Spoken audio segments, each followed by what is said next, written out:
Bonjour et bienvenue dans cette chaîne. Si vous êtes ici, c'est que le bon Dieu se rappelle à vous avant qu'il ne vous rappelle à lui. L'évangile tel qu'il m'a été révélé de Maria Valtorta est un foisonnement d'histoires. On y découvre plein d'aspects de la vie de Jésus qu'on ne connaît pas, qui ne sont pas racontés dans l'évangile. Il a rencontré beaucoup de gens, il a beaucoup marché, il a fait beaucoup de voyages, il a enseigné, il a guéri, il a fait des miracles, il a prêché à tant d'endroits différents, il était inlassable. Je vais vous lire un petit passage. Je vous donne un peu le contexte. Jésus, dans ses pérégrinations, rencontre des bergers. En fait, les bergers vivent avec le troupeau, donc ils vivent vraiment en dehors des villes. Ils sont très isolés, un peu comme des ermites.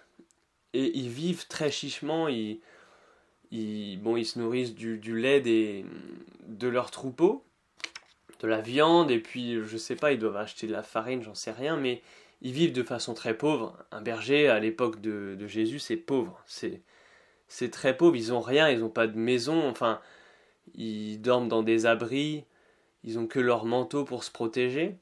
Et la plupart du temps, ces bergers ne possèdent même pas leur troupeau, en fait. Ils sont juste payés pour garder ce troupeau. Ils ont rien. Ils ont que... À eux-mêmes, ils doivent avoir qu'un manteau et un peu d'argent qu'on leur donne pour se payer à manger, c'est tout.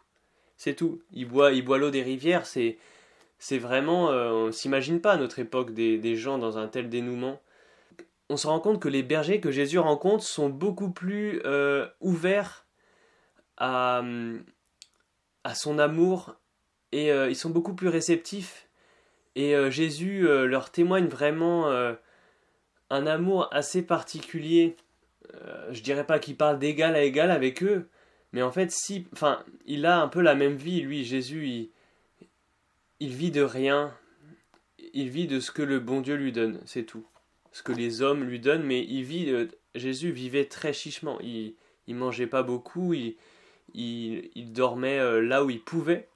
Donc, à ces bergers, il dit: Ne vous plaignez pas d'être loin du monde. Vous êtes ainsi préservés d'une grande corruption. Et Dieu n'est pas loin de vous, mais plus proche dans cette solitude où sa voix parle par les vents qu'il a créés, par les plantes et les eaux, plus qu'au milieu des hommes. Et je voudrais faire le parallèle avec Judas, qui, à l'inverse, lui, a été élevé vraiment au milieu des hommes, dans la ville, dans la société, dans le mondain. Et plusieurs fois, Jésus en parle dans l'évangile de Maria Valtorta, que c'est un peu comment dire, ce microcosme humain, enfin pas un microcosme, ce monde qui est entièrement fabriqué par les humains. Le monde de la ville est entièrement fabriqué par les humains. Tout ce qui entoure quelqu'un dans une ville a été fabriqué par les hommes. Toutes les institutions, les bâtiments, les règles, et on est entouré d'hommes. Et au final, souvent ça éloigne de Dieu parce que les hommes créent leur propre monde qui n'est pas ajusté à Dieu. Alors que les gens qui vivent loin du monde, comme ces bergers, sont beaucoup moins exposés à, je cite, à la corruption. Vous êtes ainsi préservés d'une grande corruption. Donc je pense que quand on veut se rapprocher de Dieu, à moins d'être un saint surpuissant et de ne pas être influencé par le monde, mais si on veut se rapprocher de Dieu, par exemple en tant que laïc, en tant que père de famille, mère de famille, je pense qu'il est très sain, il est beaucoup plus sain d'élever une famille en campagne que dans une grande ville, par exemple. Dites-moi ce que vous en pensez en commentaire, ça m'intéresse.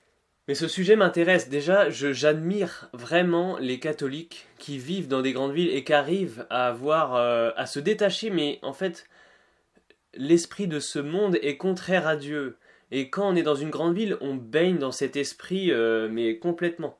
Alors que quand on vit dans la campagne, par exemple, on est entouré de tout ce que Dieu a créé. Donc en fait, on est beaucoup plus entouré de Dieu que dans une ville, parce que dans une ville, on est entouré de la création des hommes. À la campagne, on a des arbres. Quand on regarde à la fenêtre, on voit des arbres, on voit le ciel, on voit les plantes, il y a les animaux que le bon Dieu a créés. Et je pense que ça rapproche beaucoup plus et c'est un mode de vie beaucoup plus sain. Voilà, dites-moi ce que vous en pensez. J'aime ce sujet et sûrement que je vais refaire des vidéos sur ce sujet parce qu'il n'y a pas que ce passage qui parle de ça. Et notamment, il va. Je vous laisse là-dessus. Que Dieu vous bénisse. À la prochaine.